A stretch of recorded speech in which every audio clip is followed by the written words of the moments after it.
Students, today जो आज हम टॉपिक डिस्कस कर रहे हैं के मैप से रिलेटेड है।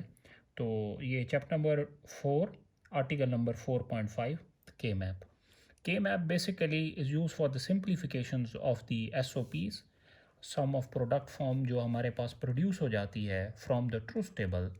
तो उसको सिंप्लीफाई करने के लिए ये एक मेथड है के मैप हम यूज़ करते हैं। इससे पहले जो आप मेथड्स यूज़ कर रहे थे for the simplification of SOPs, तो हम वो 17 थ्योरम्स की मदद से, जो बोलियन थ्योरम्स थे, उनकी मदद से हम उसे सॉल्व किया करते थे। तो that was the a bit longer method और difficult to do it. So जो आज का हमारा मेथड है, this one interesting one and the simple one that we have to do it.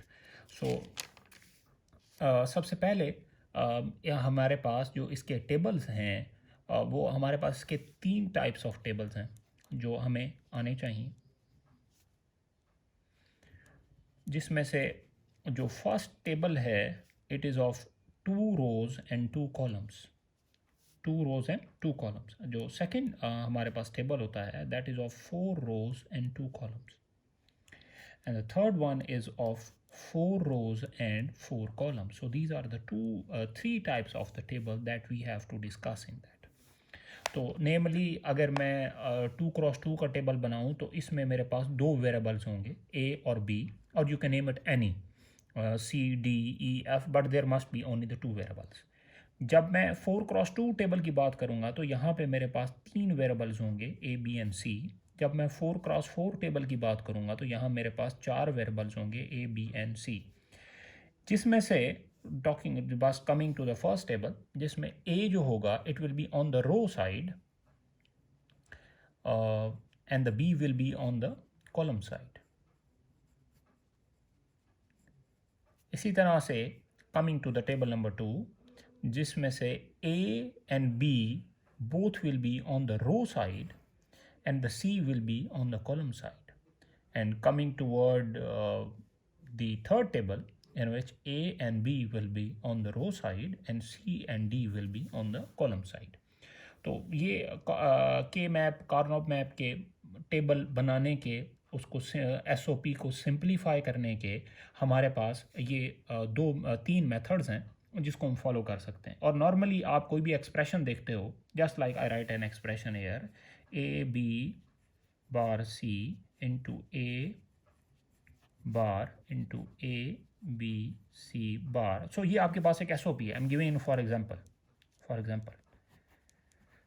No. अब इस एक्सप्रेशन में अगर आप देखो, या अगर मैं इसको एक एसओपी कहूँ, तो इसमें मेरे पास 3 वेरिएबल्स हैं A B and C। So I will be using the table number 2।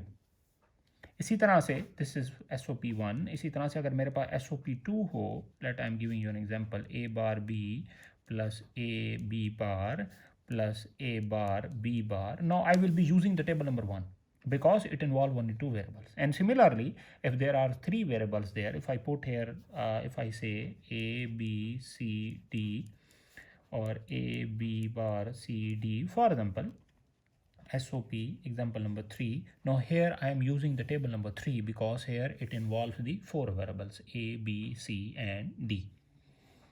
Now before we go into the detail of this one, तो हमारे पास के मैप को बनाने के सबसे पहले 2 प्रोसीजरल मेथड्स हैं, जिसमें से फर्स्ट प्रोसीजरल मेथड है you have to place the variable and the second one is the mapping, और आप उसे या आप इसे मैपिंग भी कह सकते हो। And the third one is the loop formation, या आप लूपिंग कह सकते हो, या पेयर मेथड कह सकते हो। यानी फर्स्ट आप क्या करेंगे, वेरिएबल्स को टेबल में प्लेस करेंगे, और सेकंड में आप जो वेरिएबल प्लेस करेंगे उसको हम पेयर्स जनरेट करेंगे। तो सबसे पहले मैं मैपिंग की तरफ आऊँगा, then I comes toward the pairing, और फिर हम देखेंगे कि हम इसको कैसे सिंप्लीफाई कर सकते हैं। तो let us take an example with the help of an books. Book में अगर आप देखो तो ये हमारे पास उसने 3 टेबल्स बनाए हैं। हमारे पास बुक में 3 टेबल्स उसने हमारे सामने डिस्कस किए हैं। तो ये एक ट्रूथ टेबल आपके सामने है, सबसे पहला ट्रूथ टेबल अगर आप देखो तो, और इसमें अभी हमने सिर्फ आपने एक्स साइड को देखना है, आउटपुट साइड को देखना है इन तीनों टेबल्स में। So I will be coming one by one on the all 3 tables. तो firstly I am talking about the table number 1। So अगर हम टेबल नंबर 1 को देखें तो उसमें अगर आप देखो तो जब भी हम कोई ट्रूथ टेबल डेवलप करते थे या आपके मिड में भी एग्ज़ाम आया था, तो जहाँ पर आउटपुट में 1 होता था वहाँ पर हम उसको कंसीडर करते थे। तो यहाँ पर आउटपुट में 1 इधर है और आउटपुट में 1 इधर है, तो हम इसको अगर मैं इसकी वैल्यू लिखना चाहूँ तो it will be x is equals to, ये आपको भी पता है ये कैसे लिखते हैं, a bar b bar plus A B. तो ये एस ओ पी एक जनरेट होगी, आपको आता है तरीका ये किस तरह से हम लिख सकते हैं। इसी तरह से अगर हम टेबल नंबर 2 की तरफ देखें तो इसमें जो हमारे पास आंसर होगा that is the A bar B bar C bar, A bar B bar C bar. ये बुक में थोड़ी सी मिस प्रिंटिंग है, लेकिन I know that you are mostly familiar with that term, plus and this is the term there, it will be A bar B bar C, okay, and this will be A bar B C bar, ऐसा ही है ना, and the last one is A B and C bar, A B and C bar. तो ये एक variables हैं। Similarly अगर आप यहाँ पर देखो तो that is the A bar B bar C bar D, and this will be A bar B C bar D, and this will be a bar a b c bar d, and the last one is a b c d. So this is how you know that how we can place that this one. So अब हमारा जो तरीका है now this method, ये तरीका था यहाँ तक जो हम डिस्कस कर रहे थे on the left hand side, ये हमें पहले आता है। राइट हैंड साइड में अब हमें डिस्कस करना है। तो ये माय फ्रेंड्स, ये जो मैं आपको 3 टेबल्स की बात कर रहा था, अगर आप यहाँ पर देखो तो यहाँ पर अगर हम देखें तो ये जो मैं पहले टेबल की बात कर रहा था आपके साथ दैट वाज दी 2x2, तो ये यहाँ पर अगर आप देखो तो ये पहले टेबल की एग्जांपल है। तो यहाँ पर 2x2 का टेबल बना हुआ है, 2 रोज हैं, इसमें 2 कॉलम्स हैं।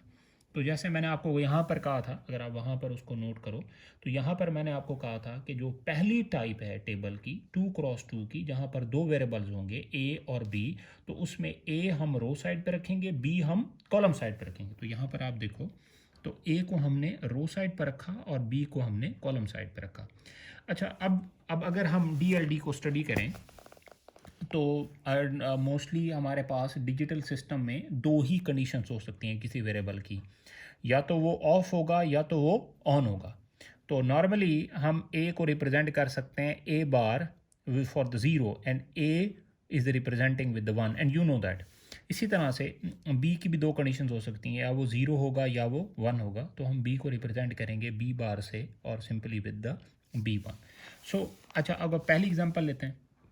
So let us draw the table. So इसको टेबल बनाने का तरीका ये है, this is the way how do we draw the table there.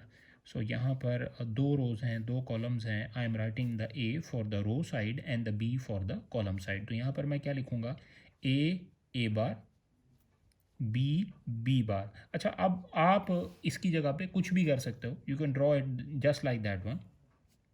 आप यूँ भी बना सकते हो, तो इससे कोई फ़र्क नहीं पड़ता। सो आपका बुक वाला जो है, वो बुक जो ऑथर है वो कोई भी, यहाँ पर भी आप a बार कर सकते हो, यहाँ पर आप a कर सकते हो। तो यहाँ ख्याल करना है कि यहाँ पर भी हमारे पास b बार ही होना चाहिए, वरना वो थोड़े से वेरिएबल जो हैं वो डिस्टर्ब हो जाएंगे। खैर, आप कोई भी मेथड फॉलो कर सकते हो। तो I am following the method that your book has followed.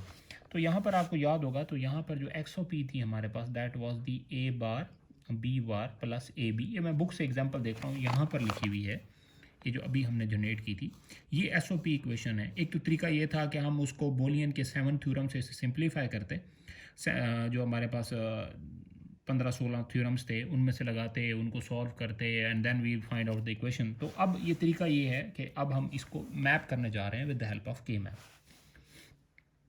तो ये एक्सप्रेशन है हमारे पास, तो इसको मैं देखता हूँ, तो मैं वन बाय वन इसको डील करूँगा। Firstly I am talking about this one, that is a bar b बार।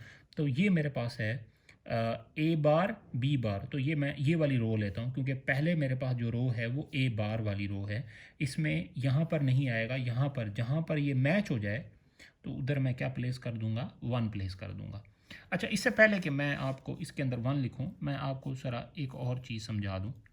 अच्छा, इसका ये आपको समझाने के लिए मैं लिख रहा हूं कि इस कॉलम की एंटिटी का मतलब है A और B, यानी ये क्या शो कर रहा है, पहली रो का पहला कॉलम, और ये क्या शो कर रहा है, पहली रो का दूसरा कॉलम। ये क्या शो कर रहा है, दूसरी रो का पहला कॉलम, और ये क्या शो करता है, दूसरी रो का दूसरा कॉलम। तो यानी इसका रिजल्ट ये होगा, यानी अगर मैं यहाँ पर अगर इसकी वैल्यू क्या होगी ए एंड बी, इसकी वैल्यू क्या होगी ए बी बार, इसकी वैल्यू क्या होगी ए बार बी, इसकी वैल्यू क्या होगी ए बार बी बार। तो अब इन चीज़ों को सामने रखते हुए अब हमने क्या करना है, हमने मैप करना है, जो मैंने आपको पहले यहाँ पे जिक्र किया था कि इसके दो पैरामीटर्स हैं, पहले हम मैप करेंगे फिर हम पेयर करेंगे। तो मैं दोबारा लिखता हूँ ए, यहाँ पे लिखता हूँ B, so I right hair A, I right hair A bar, I right here B, I right here B bar. सो मैं इसको सबसे पहले दोबारा लेता हूँ आपके सामने। तो मैंने लिखा ए बार बी बार, तो ए बार बी बार का मतलब है कि यहाँ पर ये जहाँ पर ये मैच हो जाए, जैसे ये देखें यहाँ पर मैच हो रहा है, यहाँ पर ये वैल्यू यहाँ पर एग्जिस्ट कर रही है, तो इसलिए मैं यहाँ पर क्या लिखूँगा 1 लिख दूँगा। एंड सिमिलरली ये दूसरी जो वैल्यू है मेरे पास है, that is the A and B, so this is the first one, this is A and B. और जहाँ पर अब देखें बाकी जो है मेरे पास और कोई वैल्यू नहीं है, तो यहाँ पर मैं क्या पुट कर दूंगा, 0 पुट कर। सो this is a way how you can map the variables, how you can map it. अच्छा, इसी तरह से अब हम जो है टेबल, ये तो एग्जांपल थी पहले टेबल की, अब हम दूसरे टेबल की तरफ आते हैं, इसमें मेरे पास 4 रोज़ हैं, 1 2 3 4, 1 2 3 4, ओह एक ज़्यादा बन गई, कोई बात नहीं, हमने 4 को ही लेना है। ओके, तो यहाँ पर मैं लिखूँगा ए एंड बी और सी। ये अगर आप यहाँ पर देखो तो मैंने आपको पहले कहा था कि जो हमारे पास दूसरे टेबल की टाइप है, जहाँ पर लिखा मैंने 4x2, इसका मतलब 4 रोज़ 2 कॉलम, तो उसमें A B and C 3 variables होंगे, जिसमें ए और बी रो साइड पर होंगे और सी कौन सी साइड पर होगा, कॉलम साइड पर होगा। तो उसी तरह मैंने लिखा A and B is on the row side and C is on the column side. तो इसी तरह से जो सी वेरिएबल है उसके लिए 2 ही कंडीशन होंगी, या तो वो सी बार होगा या सिंपल सी होगा। अच्छा, मैं यहाँ पर लिखता हूँ सी बार इंटू सी। अच्छा, अब ए और बी अगर आपको याद होगा तो अगर हम मेरे पास 2 वेरिएबल्स हों, 2 नंबर ऑफ़ इनपुट्स हो, तो 2⁻² इज़ 4। सो मैं यहाँ पर 2 का टेबल बनाऊँ तो 2 0 2 1 0 1 0 1। तो अगर मैं इसको लिखूँ ए, इसको लिखूँ बी, तो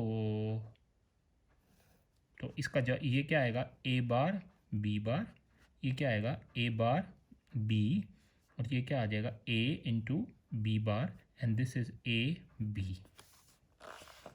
अब जो वैल्यू यहाँ पे आ रही है वही वैल्यू मैं यहाँ पे लिख रहा हूँ, ए बार बी बार, ये क्या है A bar B into A B bar into A B. यानी ये पॉसिबल आउटकम्स हैं, अगर 2 वेरिएबल्स हों तो उसकी ये पॉसिबल आउटकम्स हो सकती हैं, जो हमारा टेबल फॉर्मेशन का मेथड है, और ये उसका वेरिएबल है। अब अगर ये टेबल हो तो तब कैसे मैप करेंगे, बहुत आसान है। अगर ये मेरे पास कोई एक्सप्रेशन है, I am writing here A B bar C bar plus A bar B bar C plus A bar B C bar plus a b c bar.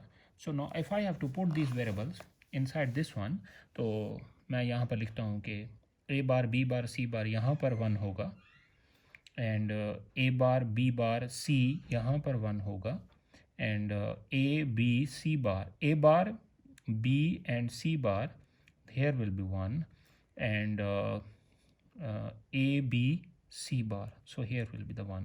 So जहाँ पर बाकी मैप्स ख़त्म हो जाते हैं वहाँ पर हम उसे 0 पुट कर दें। So this is how the method where you can map the variables inside the table.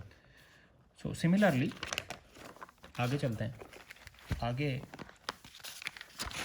अगर मैं आपके सामने एक और जो थर्ड टेबल है हमारे पास, उसकी अगर टाइप करें तो उसमें मेरे पास, मैंने आपको कहा था कि उसमें मेरे पास 4 रोज़ एंड 4 कॉलम्स हैं, 1 2, सो ये 1 2 3 4, 4 रोज़ हैं 4 कॉलम्स हैं, 1 2, so 1 2 3 4, so that's perfect.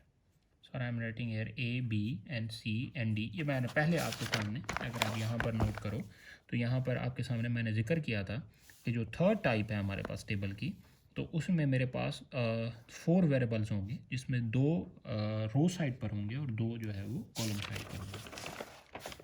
अच्छा, नाउ अगर हम यहाँ पर गौर से देखें तो again here by using the table कि एक टेबल में अगर दो वेरिएबल्स हों तो उसकी number of 2 zeros 2 1 0 1 0 1.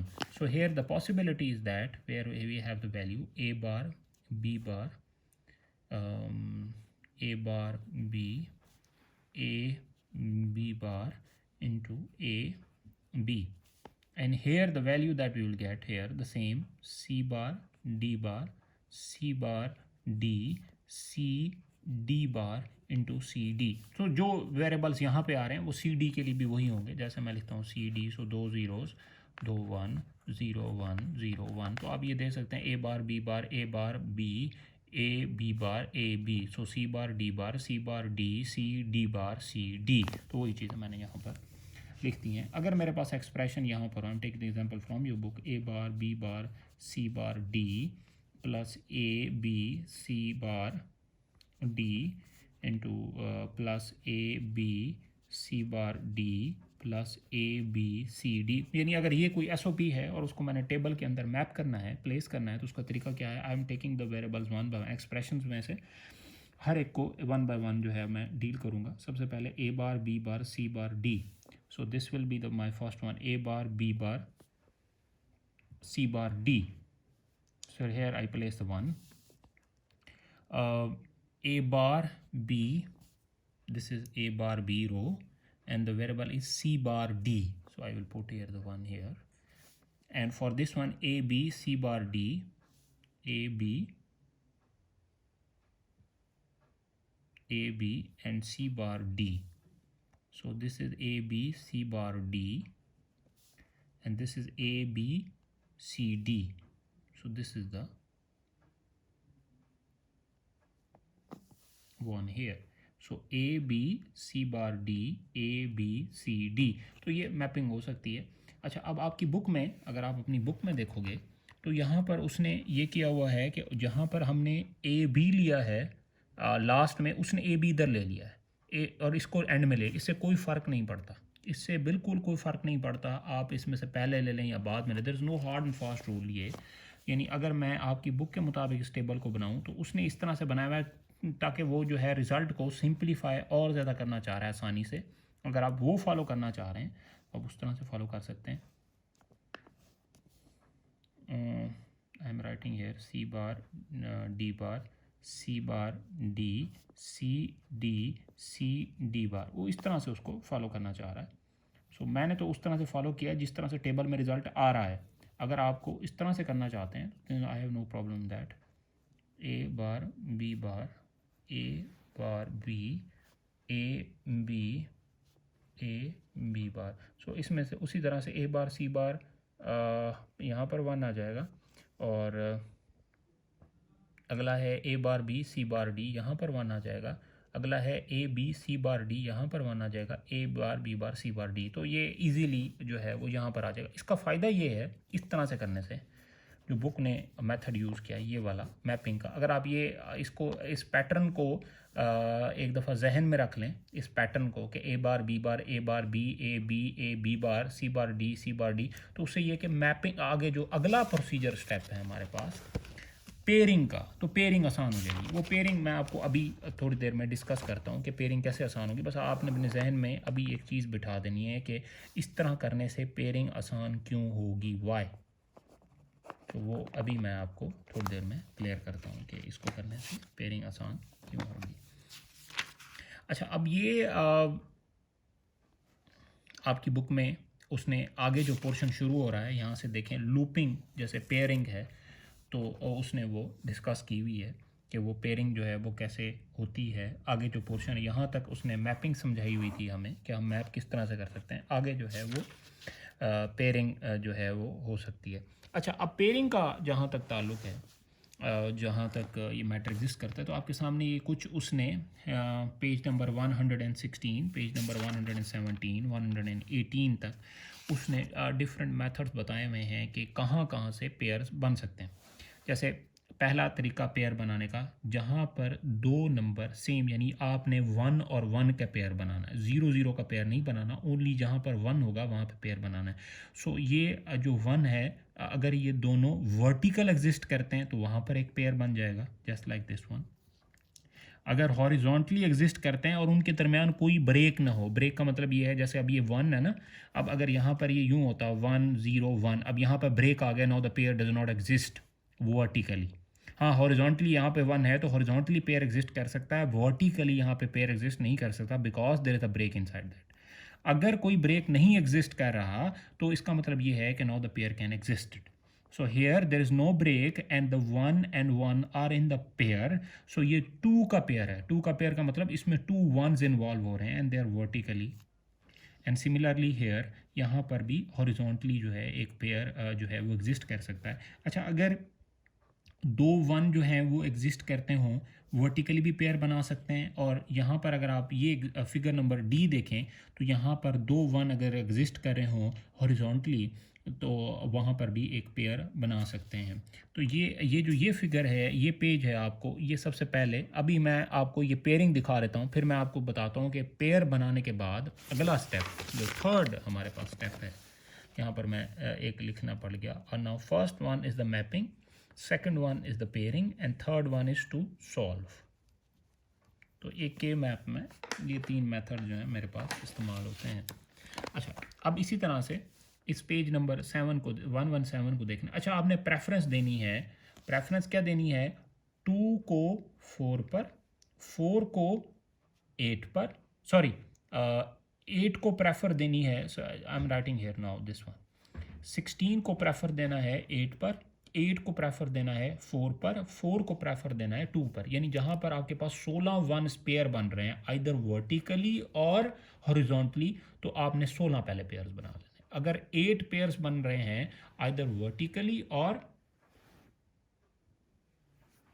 You have to cancel out this one, यानी आपने क्या करना है, सॉरी फॉर द डिस्टर्बेंस, यानी अगर आपके पास 16 है तो अगर 16 वंस वर्टिकल बन रहे हैं या हॉरिजॉन्टल बन रहे हैं तो आपने उन्हें प्रेफर देनी है। इसी तरह से 8 वन चाहे वो वर्टिकल बन रहे हैं चाहे वो हॉरिजॉन्टल बन रहे हैं तो आपने उन्हें प्रेफर देना है। इसी तरह से 4 वंस चाहे वो वर्टिकल बन रहे हैं या हॉरिजॉन्टल बन रहे हैं आपने उन्हें प्रेफर देना है। इसी तरह से ये प्रोसेस। अच्छा, पेज नंबर 117 पर अगर आप देखें तो ये फर्स्ट फिगर हमारे सामने है, यहाँ पर 4 वंस हैं, तो 4 वन जो है, अब अगर मैं करना चाहता तो मैं यहाँ पर ये देखिए, तो यहाँ पर मैं 2 का एक पेयर बनाता, इसका और इसका एक पेयर बना देता, ठीक है, लेकिन वो पेयर ज़्यादा बन जाते। तो अब मैंने क्या किया है, मैंने 2 2 के 2 पेयर बनाने की बजाय 4 का एक पेयर बना दी। इसलिए मैंने आपको कहा है कि जहाँ पर 4 वंस इकट्ठे होंगे तो आपने 2 पर उसे ज़्यादा प्रेफरेंस देनी है, बनिस्बत 2 2 के 2 पेयर बनाएंगे आपने 4 का एक पेयर बना देना है।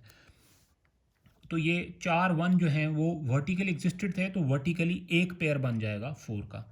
इसी तरह से अगर मेरे पास ये 4 1 वर्टिकली एग्जिस्टेड करते हैं, हॉरिजॉन्टली एग्जिस्ट करते हैं, तो मैं उनका एक पेयर बनिस्बत के मैं 2 के 2 पेयर बनाऊं तो मैं एक पेयर 4 का बनाऊं जो स्क्वायर की फॉर्म में बन सकता है। उसी तरह से जैसे ये देखिए यहाँ पर हमारे पास बना था तो बिल्कुल सेम उस तरह से ये एग्जिस्ट हो रहा है, तो आप इसके पेयर जो हैं वो बना सकते हैं। सिमिलरली यहाँ पर अब 8 हैं, 1 2 3 4 8 पेयर बन रहे हैं, तो बनिस्बत मैं 4 4 के 2 पेयर बनाता तो मैं 8 का एक पेयर बना लूँगा। तो बिल्कुल उसी तरह से ये आपके सामने एग्जिस्ट कर रहे हैं, तो ये आप इस तरह से इनको बना सकते हैं। अच्छा, अब एक तो ये मेथड हो गया पेयर का, वो हमने डिस्कस कर लिया कि हम जो है वो किस तरह से इनको बना सकते हैं या डिस्कस कर सकते हैं लूप को, कि 16 को प्रेफरेंस देना है 8 पर, 8 को प्रेफर देना है 4 पर, 4 को प्रेफर देना है किस पर, 2 पर, तो वो हम उसको देख लेंगे। अच्छा, अब हमने करना क्या है, सबसे पहले कि अब हमने क्या कर लिया, let me take an example here. मैं एक एग्जांपल लेता हूँ जल्दी से, फिर हम इसको देखेंगे आगे। ये जो टेबल है वो आप जानते हैं कौन सा है, 1 2, so I am writing here a bar b bar a bar b a b a b bar। तो ये मैंने कहा था कि आप इस तरह से भी कर सकते हैं, इसमें कोई फ़र्क नहीं है। सी बार सी। अच्छा मैं जल्दी से एग्जांपल लेता हूँ, 1 1 0 0 0 0 0 0। मैं सबसे पहले ये बना लूँ आपके सामने, या मैं चलें इससे बेहतर कि मैं यहाँ पर बनाऊँ, मैं आपको यहाँ से स्टेप बाय स्टेप समझा देता हूँ। अच्छा ये आपके सामने पहली एग्जांपल है। अच्छा ये मिस प्रिंटिंग हो सकती है, आपने बिल्कुल परेशान नहीं होना, आपने ये पैटर्न अपने सामने रखना है, ये वाला पैटर्न जो मैंने आपके सामने यहाँ पर बनाया एंड द C1, उसके हिसाब से हम चलते हैं। तो ये मेरे ख्याल आपको दोनों ये यहाँ से और यहाँ से वीडियो में नज़र आ रहे होंगे, क्लियर हो रहा होगा। अच्छा यहाँ पर हमारे पास यहाँ पर 1 एग्जिस्टेड है। अच्छा अब इसको लिखने का तरीका क्या है? इसको लिखने का तरीका ये है कि यहाँ पर अगर हम देखें तो ये जो पेयर है, ये जो पेयर ये यहाँ पे एग्जिस्ट कर रहा है, तो ये जो ये वाला पेयर यहाँ पे बन रहा है, ये क्या इन्वॉल्व कर रहा है? मैं यहाँ पे लिख रहा हूँ this pair involves 2 rows and 1 column। ये जो पेयर यहाँ पे बन रहा है, ये देखिए पेयर, इसके अंदर 2 रोज आ रही हैं। एक रोज आ रही है ए बार बी, दूसरी रो आ रही है ए बी, और एक ही कॉलम को इन्वॉल्व कर रहा है ए और बी। अच्छा अब इसको लिखने का तरीका क्या है? एंड का मतलब क्या होता है? डॉट। एंड का मतलब क्या है? डॉट। अच्छा ये अगर आप इसको देखना है, अच्छा अब एंड का मतलब क्या है? डॉट। ठीक है, अब डॉट लगा दिया हमने एंड की जगह पे। अच्छा एक ही कॉलम है, वो कॉलम कौन सा है वो डायरेक्टली यहाँ पे लिखते हैं आप, सी बार। एक ही कॉलम था ना, सी बार, हमने यहाँ पे लिख दिया। अच्छा अब जो 2 रो आ रही है उसमें से जो कॉमन होगा, जैसे अब ये देखिए ये 2 रो है, इसमें 2 रो आ रही है, एक है ए बार बी, एक है ए बी, इसमें से कॉमन कौन सा है? ऑब्वियसली बी है, तो यहाँ पे हम क्या लिख देंगे? B C. तो इसका जो आंसर होगा that is B C bar is your answer. तो आपने आगे जितनी भी टाइप्स हैं उसको इस तरह से करना है। अब जैसे ये देखिए एक और पेयर आपके सामने बन रहा है। अच्छा ये जो पेयर है, अगर मैं यहाँ पर आपके सामने इसको रखूँ और अगर आपको ये क्लियर नज़र आ रहा हो, ये यहाँ पर एग्जांपल, तो इसको अगर आप गौर से देखो इस वाली फिगर को, तो ये इन्वॉल्व कर रहा है, this pair is involving 1 row and 2 columns. Okay, तो सबसे पहले एंड को हम रिप्लेस करेंगे विद द डॉट साइन, और 1 रो कौन सी है हमारे पास? ए बार बी, ये वाली रो है, ये देखिए ये ए बार बी। ठीक है, तो ये यहाँ पे मैं अगर आपको सामने बना दूँ 1 2 1 1 0 0 0 0 0 0, that is C bar C, that is A bar B bar, A bar B, A B, A B bar. तो ये जो 1 रो आ रही है, वो 1 रो कौन सी है? जस्ट वो रो लिख देते हैं ए बार बी। और जो कॉलम आ रहा है, अब इसमें से मेरे पास 2 कॉलम्स आ रहे हैं, दैट इज़ दी सी और सी बार। अच्छा अब देखो इन दोनों में से कॉलम क्या है, कॉमन क्या है? दैट इज़ नो कॉमन, जहाँ पर कोई कॉमन नहीं होगा। और अगर आपको पता हो कि जहाँ पर और कोई कॉमन ना हो, वहाँ पर हम उसे क्या प्लेस कर देंगे? 1 से। एक तो ये तरीका। अच्छा अगर आपको इस तरह से समझ नहीं आता, you do not know how, यानी ये 1 कैसे आ गया, ये क्या मसला, अगर आपको यहाँ पे समझ नहीं आ रहा, तो एक तो तरीका है कि जो कॉमन आ रहा हो, जैसे यहाँ पर अगर आपको गौर से देखो, तो जो पहली एग्जांपल थी वहाँ पे 2 रोज़ में से मैंने कहा जो कॉमन आ रहा है उसे लिखना है। जो कॉमन आ रहा था वो बी आ रहा था, तो हमने वो बी लिख दिया। अब ये जो 2 कॉलम्स हैं इसमें से कॉमन कुछ नहीं आ रहा, तो हमने 1 लिखा। ठीक है, अगर आपको समझ नहीं आ रहा कि ये 1 क्यों लिखा, उसका आसान तरीका ये है, तो इन 2, जैसे उसका एक यूनिवर्सल तरीका ये है, जैसे ये 2 रोज़ आ गई हैं ना, जहाँ पर 2 रोज़ 2 कॉलम आ जाए तो उनको ऐड कर दो। ठीक है, तो यहाँ से b को कॉमन ले लिया, अंदर क्या बचा? a plus A bar. So this is the Boolean theorem, आप सब जानते हो a प्लस ए बार 1 के बराबर है, तो आंसर b आ जाएगा। एक तो तरीका ऐसे सॉल्व करके यहाँ पर b लिख दो और डायरेक्टली से याद रखो। इसी तरह से c प्लस सी बार को अगर मैं ऐड करूँ तो आंसर क्या आता है? 1, तो डायरेक्टली यहाँ पर 1 आ गया। तो ये जिस तरह आपको प्रेफरेबल आसान लगता है उस तरह से आपने इसको कर लेना है। ये दोनों एग्जाम्पल इस तरह से बिल्कुल सेम है, तो आपने ये खुद ट्राई करनी है घर जाके, and then you have to discuss. ये आपने बिल्कुल सेम इस तरह से। तो एक मैं 4 वाली जो है वो आपके सामने डिस्कस कर लेता हूँ। This one, I need to preferably discuss this example. There I am drawing here.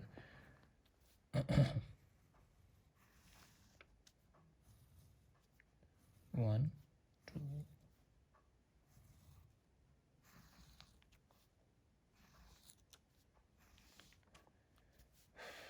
This is A B, that is C D. यहाँ पे लिखता हूँ A बार B बार, यहाँ पे लिखता हूँ A बार B, यहाँ पे लिखता हूँ A B बार. तो ये पैटर्न इसलिए क्योंकि आपकी बुक वाला इस तरह से लिखता है, इसमें कोई हार्ड एंड फास्ट रूल नहीं है, सिर्फ ये है कि पेयर आसानी से बन जाते हैं और कुछ नहीं. C D bar. तो यहाँ पर जो एग्जांपल आई है, एग्जांपल्स हैं, अब आप ये मैं आपको बताऊंगा. अच्छा, ये तो फिर जब हमारे पास कोई क्वेश्चन आएगा तो फिर हम उसको देख के मैप करेंगे. अच्छा, ये आ गया. तो अब इसका पहला तरीका तो ये था कि मैं एक पेयर ये बनाता, एक पेयर ये बनाता, एक पेयर ये बनाता. तो मैंने क्या कहा था, आपने किसे प्रेफर देनी है, 4 को. तो ये 4 का एक पेयर बन रहा है, तो मैंने इसको बना दिया. अच्छा, इस पेयर में अगर मैं देखूं तो इस पेयर में मेरे पास 2 रोज़ हैं एंड 2 कॉलम्स हैं. सो एंड को रिप्लेस करूंगा विद द डॉट साइन. अच्छा, जो 2 रोज़ बन रही हैं वो 2 रोज़ ये हैं ए, और इनमें से जो कॉमन है डायरेक्टली वो मैं लिख रहा हूँ, दैट इज़ बी. और जो 2 कॉलम आ रहे हैं वो ये हैं, और इनमें से जो डायरेक्टली मेरे पास कॉमन है that is the D. So answer is B D. So B D is your answer. So this is how you can also do this things also. तो इसी तरह से आपने इनको घर जाके खुद प्रेफर करना है और इनको डिस्कस करना है. तो ये जितनी भी एग्जांपल्स आ रही हैं आप सब ने ट्राई आउट करना है. और ये एक क्वेश्चन है, this your assignment. So you have to do this question also. I'm writing here the question, that is A bar, A B bar, D bar plus D plus A B bar C plus D bar. This is your task and you have to submit this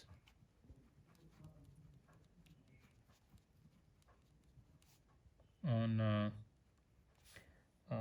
the next day. Next day ये मुझे जो है आप सब ने जो है अपने नेम के साथ इसको मुझे सबमिट कर देना है in the group with your name and roll number with this example. You have to do this.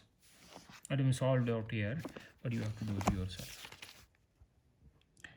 ये यहाँ पर ये एक तो आज हमारे पास ये के मैप का पोर्शन जो है वो ख़त्म हो जाता है. तो के मैप जो है आज हमने किया उसमें एक अनदर मेथड था सिंप्लीफिकेशन का. तो ये एक थोड़ा सा पोर्शन रहता है, इसको फिर नेक्स्ट कल के लेक्चर में हम इसको डिस्कस करते हुए चैप्टर को एंड करेंगे इंशाल्लाह. आपने अब एक काम करना है, एक्सरसाइज के ये क्वेश्चंस मेरा ख्याल हम लोग मैंने आपको दिए थे पहले, लेकिन अब आपने जो क्वेश्चन करने हैं